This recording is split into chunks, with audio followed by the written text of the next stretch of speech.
oleh kita menjadi catatan juga. Terima kasih untuk jawabannya. Selanjutnya saya juga ingin bertanya untuk Bapak Muhammad Kasim, perwakilan dari guru dari SMPN 41 Sapak Batu Putih Maros, Sulawesi Selatan. Ya, Pak Kasim, saya ingin tahu bagaimana pendapat Anda mengenai program ini dan seberapa penting menurut Anda bantuan yang diberikan pemerintah dalam meringankan beban di masa pandemi ini. Ya, terima kasih. Jadi mengenai bantuan ini, saya pribadi salah satu yang mendapatkan bantuan dan saya sangat bersyukur sekali dengan adanya bantuan ini sebagai pendidik non-PNS.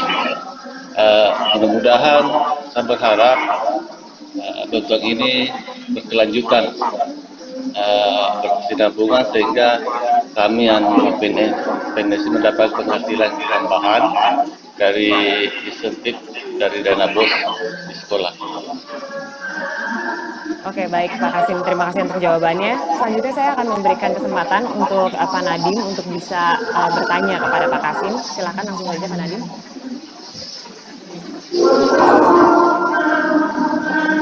Ya Pak, ingin menanyakan bagaimana jadinya menurut Pak Kasim yang akan paling terbantu dari dana ini adalah waktu apa? Paling akan terbantu untuk guru-guru honorer di daerah misalnya. Itu akan paling membantu untuk apa?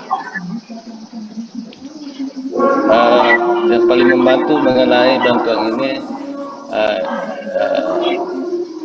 termasuk membantu mengenai kebutuhan keluarga.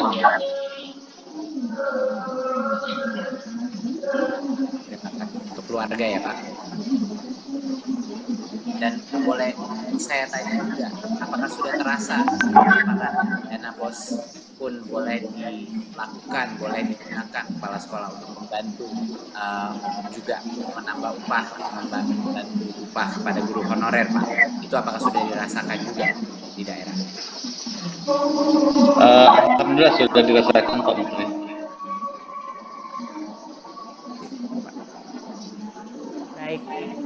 Baik, apakah sudah cukup Pak Nadim pertanyaan yang diberikan ke Pak Kasim? Baik, terima kasih banyak dan tidak terasa juga sesi bincang-bincang kita siang hari ini sudah berakhir. Begitu banyak informasi yang bisa kita dapatkan mengenai BSU, PTK, Kemendikbud yang tentunya kita harapkan dapat berjalan dengan lancar dan harapan dan rencananya juga bisa berjalan dengan baik. Sekali lagi saya ucapkan terima kasih para panelis kita hari ini. Ada Bapak Nadiem Anwar Makarim, Ibu Sri Mulyani, Bapak Erick Thohir, Ibu Heti Syaifudian, dan juga Bapak Muhammad Kasim. Terima kasih atas waktunya dan juga semua informasi yang sudah diberikan. Saya persilakan untuk para panelis yang terhormat untuk meninggalkan acara pada siang hari ini dan melanjutkan agenda selanjutnya. Tapi saya minta untuk Pak Nadiem Anwar Makarim, saya mohon untuk tetap tinggal di tempat, karena sebentar lagi kita akan langsung masuk ke sesi tanya-jawab dengan teman-teman media. Untuk itu saya juga mengundang Sekretaris Jenderal Kemendikbud, Bapak Ainun Naim, untuk bergabung bersama kita di sesi tanya-jawab siang hari ini. Halo Pak Ainun, sudah bergabung bersama kita ya? Selamat siang Bapak. Oke, dan untuk pertanyaan pertama kita akan langsung saja masuk ke sesi tanya jawab. Ini ada pertanyaan dari Harian Kompas yang senada dengan RRI. Pertanyaannya, bagaimana kriteria, syarat, dan mekanisme penyaluran bantuannya? Apakah untuk semua guru swasta dan honorer tanpa terkecuali? Karena ada juga guru swasta terutama di sekolah-sekolah elit yang tidak ada masalah dengan penghasilan mereka. Silakan saya berikan kesempatan untuk Pak Menteri terlebih dahulu. Terima kasih. Seperti yang saya sebut tadi, kriterianya itu sangat jelas bahwa yaitu guru non-PNS yang punya penghasilan di bawah 5 juta rupiah. Berarti pertanyaan ini mengenai bagaimana sekolah-sekolah elit yang umumnya dibayar besar. Kalau mereka dibayar di atas 5 juta, mereka tidak boleh menerima bantuan upah. Dan semua guru swasta dan honorer non PNS yang di bawah 5 juta itu bisa menerima. Jadi ditentukan ini bukan hanya guru honorer di sekolah negeri. Ini adalah untuk semua guru non PNS yang ada di Indonesia di saat ini. Jadi benar-benar demokratis dan merata dan adil, dan bagi yang sudah mencukupi tidak boleh pendapatan. Berikan kesempatan juga untuk Pak Sekjen, mungkin ada yang mau ditambahkan. Sudah cukup, Mbak, hanya mungkin beberapa butir saja bahwa mereka tidak menerima bantuan dari Kementerian Ketenagakerjaan sampai dengan 1 Oktober dan juga tidak ikut program prakerja. Baik, itu adalah kriteria dan syarat dan mekanisme penyaluran bantuannya. Oke, dan untuk pertanyaan kedua, ini datang dari Haryanda. Pertanyaannya, berapa total anggaran dan berapa pendidik dan tenaga pendidik yang disasar? Silakan. Mungkin dari Pak Nadiem, silakan. Baik, ini adalah sekali lagi hasil perjuangan kami di Kemendikbud Komisi 10, tapi juga dengan hasil perjuangan dari Menek BUMN dan juga Kemenq. Kami berhasil menyiapkan anggaran sebesar 3,6 triliun, 3.517.517.600.000 rupiah ya. Jadi kira-kira sekitar di atas sedikit 3,6 triliun. Ini adalah untuk total sasaran sebesar 2.034.732 orang, yang terdiri dari yang paling besar tentunya 1,6 guru dan pendidik di satuan pendidikan negeri dan swasta ya, PNS, dan yang kedua terbesar adalah untuk 237.623 tenaga perpustakaan, tenaga laboratorium, dan tenaga administrasi, di mana operator sekolah termasuk di sini. Dan yang ketiga adalah 162.277 dosen di PTN dan PTS. Itu totalnya, ya, itu sasaran kita yang akan diberikan. Pak Nadiem, untuk jawabannya mungkin ada yang mau ditambahkan lagi dari Pak Ainun, silahkan. Sudah cukup, ya. Oke, baik. Kita lanjut ke pertanyaan ketiga, ini datang dari LKBN Antara. Pertanyaannya, kapan rencana realisasi pencairannya? Silahkan Pak Nadiem. Mungkin ini Pak Sekjen. Pak Sekjen.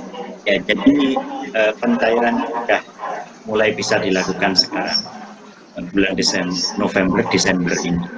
Namun para pendidik dan tenaga pendidik itu punya kesempatan sampai dengan 30 Juni tahun 2021 ya untuk mengaktifkan rekening dan mencairkan. Bisa dilakukan pencairannya ya Pak? Ya. Saat ini, oke. Pertanyaan terakhir pada siang hari ini datang dari Tempo. Bagaimana Kemendikbud bisa menjamin BSU tepat sasaran? Baik, terima kasih.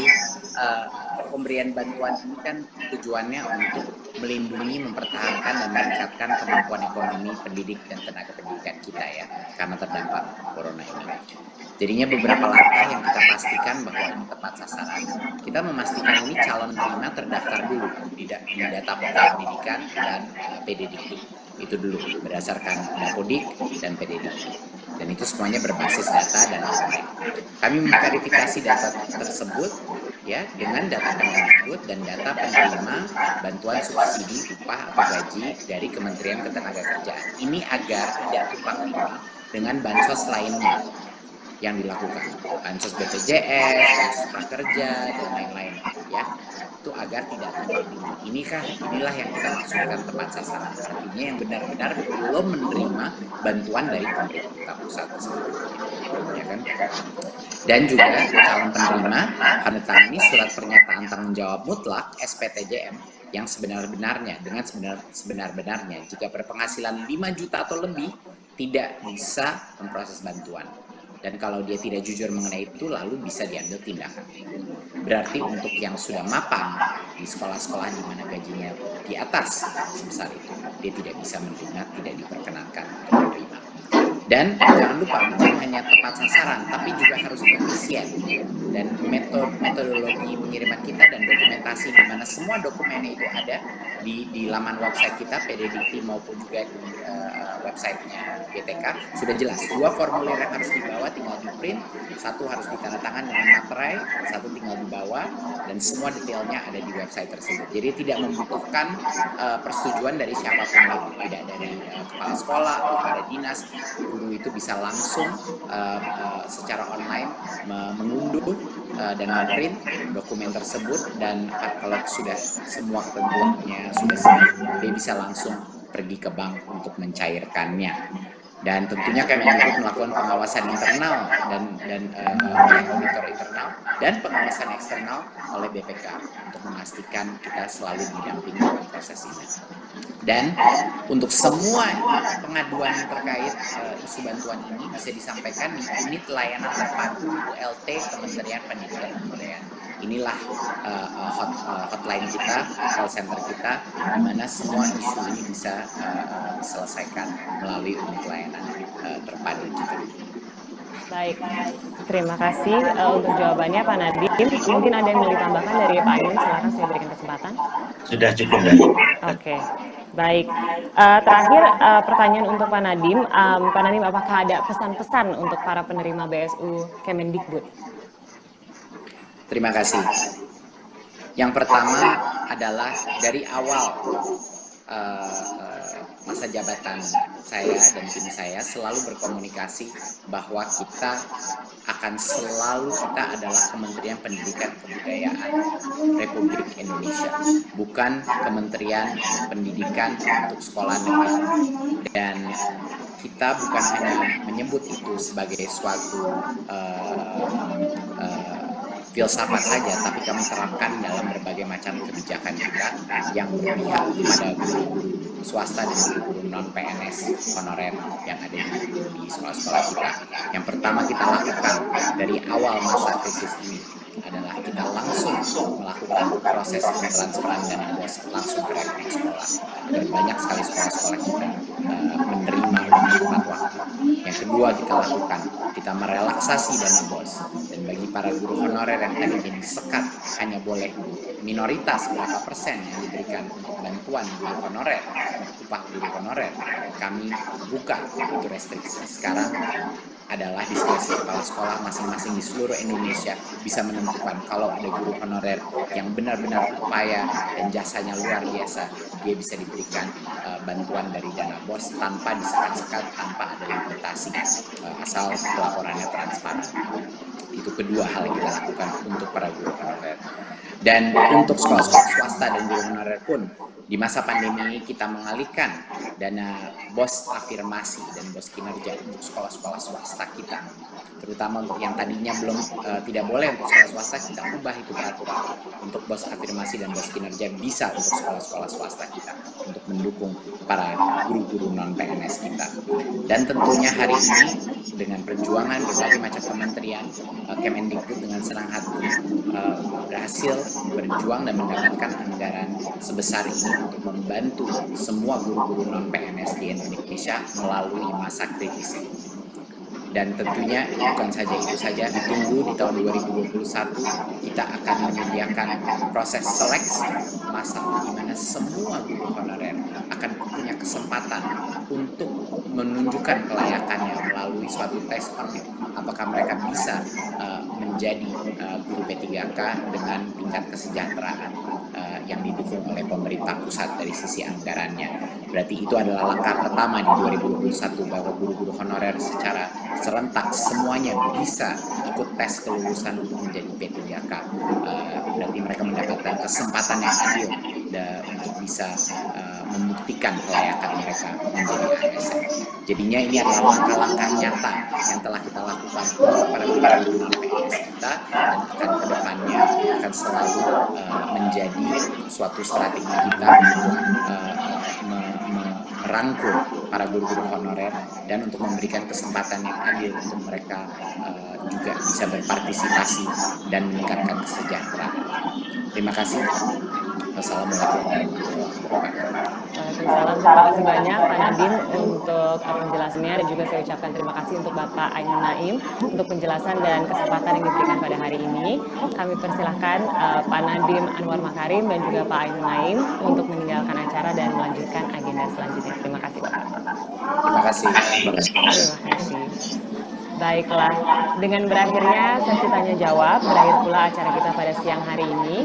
Kami juga mengucapkan terima kasih kepada Menteri Keuangan Ibu Sri Mulyani Indrawati, kepada Menteri Badan Usaha Milik Negara sekaligus Ketua Pelaksana KPCPEN Bapak Erick Thohir, Wakil Ketua Komisi 10 DPR RI Ibu Hetifah Syaifudian, kepada Ketua Komisi 10 DPR RI Bapak Saiful Huda, kepada Direktur Hubungan Kelembagaan dan BUMN Bank BRI Bapak Agus Nursanto, Direktur Kelembagaan Bank BNI Bapak Sis Apik Wijayanto, Direktur Hubungan dan Kelembagaan Bank Mandiri Bapak Rohan Hafaz, Direktur Distribution and Retail Bank BTN Bapak Jasmine, Dirjen Guru dan Tenaga Kependidikan Bapak Iwan Syahril, Dirjen Pendidikan Tinggi Bapak Nizam, Dirjen PAUD Dikdasden Bapak Jumeri, Dirjen Pendidikan Vokasi Bapak Wikan Sakarinto, dan Kepala Pusat Layanan Pembiayaan Pendidikan Bapak Abdul Kahar, dan para pejabat di lingkungan Kemendikbud, para kepala dinas pendidikan, para perwakilan asosiasi guru dan asosiasi pendidikan tinggi, Bapak Muhammad Kasim, rekan-rekan media, dan para hadirin yang pastinya sudah hadir pada siang hari ini.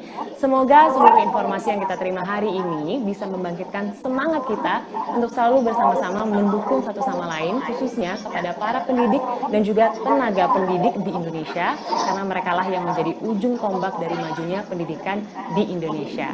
Akhir kata, saya Syahna Suartono pamit undur diri. Terima kasih. Wassalamualaikum warahmatullahi wabarakatuh.